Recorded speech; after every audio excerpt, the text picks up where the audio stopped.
tahajud bangun malam. Walaupun cuma 2 rakaat. Quran surah 17 ayat 79 sampai 80. Walaupun cuma 2 rakaat. Tugas Bapak Ibu tidak mudah. Kadang-kadang butuh petunjuk dari Allah. Kadang dari mimpi, kadang Allah jalankan orang lain memberikan informasi, dikumpulkan kita kontemplasi. Kalau bukan petunjuk Tuhan mustahil. Kata Allah, bangun malam, wa minal laili fatahajjad bi nafilatallah. Aku berikan 4 hal. 1, asa ayyab'atsaka rabbuka maqaman mahmuda. Kalau engkau konsisten, aku bimbing karirmu ke tempat kedudukan terbaik dan terhormat yang orang lain memuliakannya. Kan ada orang dapat posisi tinggi tapi orang lain belum tentu respect kan? Kalau Tuhan sudah respect, siapa yang bisa mencegah orang lain untuk merendahkannya? Bangun konektivitas itu, kata Allah, aku bimbing dia dengan cara terhormat di posisi terbaik dan orang semua hormat. 2, ini yang mahal. Wa qur rabbi adkhilni mudkhala sidqin. Akan dibimbing menjalani kegiatannya dengan cara yang terbaik. 3, wa akhrijni mukhrajas sidqin. Kalau ada persoalan, aku berikan solusi dengan cara yang paling terbaik. Yang keempat yang paling dibutuhkan. Wa ja'alli min ladunka sultanan nasira. Kalau ada yang usil dengan jabatannya pun, ingin menjahili, menyingkirkan, menyungkurkan, ini fitrah kata Quran. Semakin tinggi jabatan, semakin besar tantangan. Kata Allah, aku yang akan langsung menolong hambaku itu. Allah yang langsung menolongnya tanpa perantara siapapun. 4. Yang terakhir saya tutup, ada ketakwaan sosial.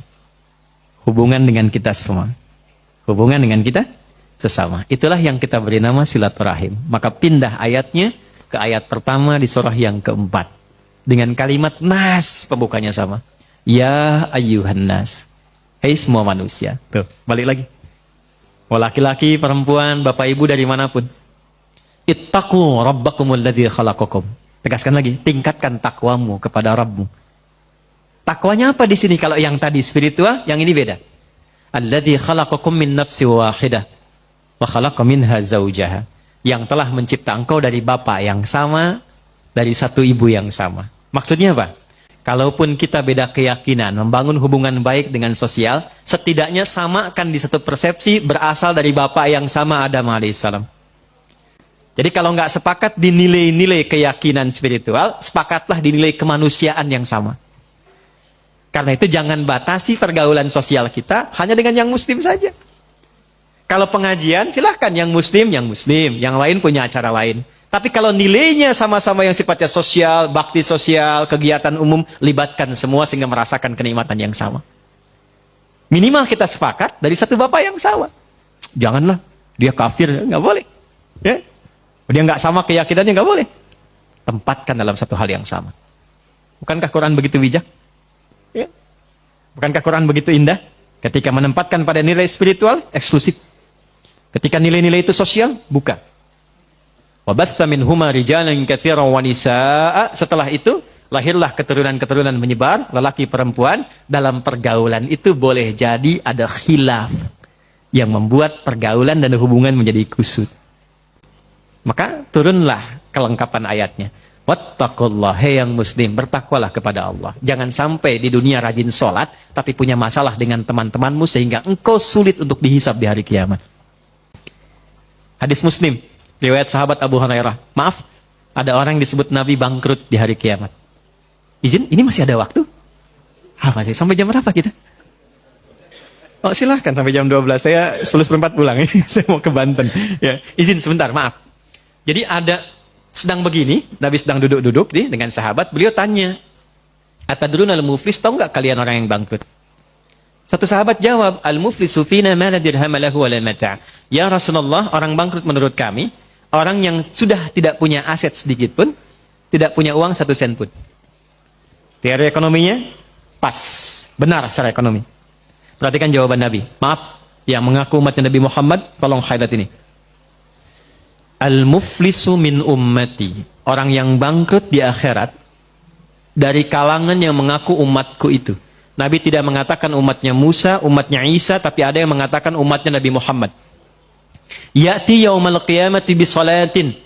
Dia datang di hari kiamat dengan pahala rajin salat. Jadi salatnya rajin. Tahajud, dia salat sunnah duha dan sebagainya. Wasyamin, rajin puasa sunnah. Hati-hati Pak Adeng nih, sedang puasa sunnah nih. Rajin puasa, bukan Ramadan saja, puasa sunnah, puasa. Senin, Kamis, Ayyamul Bid, puasa Syawal. Wa zakatin, nggak telat zakat. Bahkan disiapkan sebelum waktunya. Kemudian dia sholat, dia puasa, zakat, mungkin juga haji dan umrah. Cuma sayang, wa ya'ti qad syatama hadza. Tapi lisannya gatal cela orang. Senang mencela. Ya, mencela itu sekarang lisan turun ke tangan tuh. Turun ke tangan. Ada ayatnya, al-yauma nakhtimu ala afwahim wa tukallimuna aydihim. Sekarang itu ayat Yasin itu berlaku. Kadang orang mencela, lisannya diam tapi tangannya itu komen. Hah? Tangannya komen kan? Sudah mulai sekarang ya. Tinggalnya di Singaparna tapi statusnya nyampe Singapura kan? Hah? Tungguin gitu kan? Dan terlibat di situ. Itu pembuktian terbaik sekarang, muncul sekarang. Dan masalah paling banyak kan sekarang, Pak ya? ITE yang banyak diadili itu. Ya. Wa qadzafa hadza, suka nuduh dengan bukti yang tidak ada. Maaf, wa daraba hadza, senang berkelahi. Puncaknya wasafaka dama hadza. Ada yang menumpahkan darah, membawa nama agama dengan jalan yang tidak benar. Tembak sana, bom sana, dor, Allahu Akbar, Allahu Akbar. Dan itu oleh Nabi jauh-jauh diingatkan. Hati-hati Pak, kalau ada aliran yang sedikit-sedikit lukai orang, menghukumi orang sekenanya, kata Nabi hati-hati. Karena kita itu sudah lengkap sekali aturannya, pakemnya sudah jelas. Ya. Jadi saya pernah sampaikan di beberapa kesempatan, waktu bom di Jalan Tamrin tuh, izin Pak Dirjen, teman-teman, Bapak Ibu, itu saya sedang di Lampung, 2 orang ledak. Itu pertanyaan pertama langsung bertanya, Ustadz, apakah bom di Jalan Tamrin termasuk jihad fisabilillah? Saya bilang dengan sederhana sekali, Pak, sependek pengetahuan saya, jihad fisabilillah itu jihad di jalan Allah, bukan di Jalan Tamrin. Tapi itu pembuktian terbaik dari apa yang Nabi sampaikan dulu. Nah, orang-orang ini ketika pulang, ini spiritnya, hukum positifnya supaya kita koreksi diri, jangan sampai terjadi.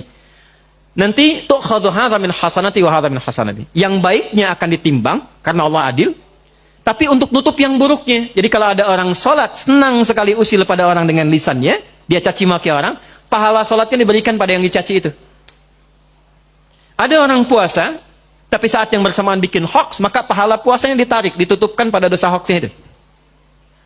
Ada orang haji, saat bersamaan fitnah, orang diambil pahala haji diberikan pada yang difitnah itu. Fa in faniyat hasanatuhu, kalau habis modalnya, masih tersisa yang buruknya. Pernah mencela orang, ini habis modalnya. Maka itu yang disebut dengan bangkrut. Faturiha finnar, dilemparkan ke neraka dulu untuk dicuci. Maka apa yang harus dilakukan saat masih hidup sebelum wafat? Wattaqullaha alladzi tasaaluna bihi wal arham.